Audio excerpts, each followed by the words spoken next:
Сәлем достар, бүгінгі видео шолу Нұрлы ауылы жайлы болмақ.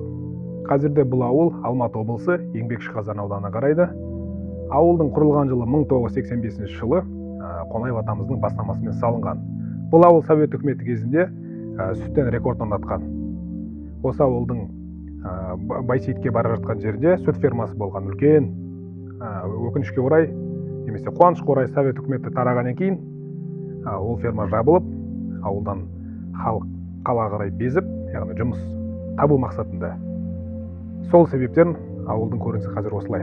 Яғни бос, бұзылған үйлер, тастанды ғимараттар. Ауылдың орта мектебі осы жылы жаңартылуда. Орталық көшесі, сол жақта мешітті байқауға болады. Ол бірақ кезінде мына мешіт универмаг болған деп жатыр. Яғни мега сияқты.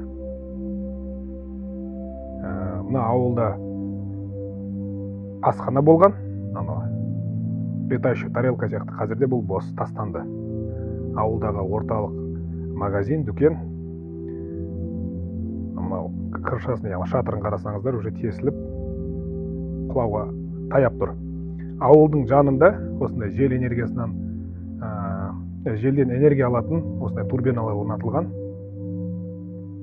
Бірақ ол тоқтың, яғни энергияның ауылды қамтамасыз ете ме, етпей ме, ол туралы менде мағлұмат жоқ. Ауылдың негізгі тіршілігі ол ауыл шаруашылығы, қазіргі таңдағы егін шаруашылығы. Совет үкіметінде салынған үйлердің барлығы екі қабат. Осындай екі қабатты үйлер. Қазірде бұл ауылда негізінен Қытайдан келген қандастар тұрып жатыр. Қуанышқа орай.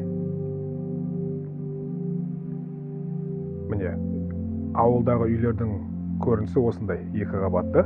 Меніңше, екі семьяға арналған, екі жанұяға.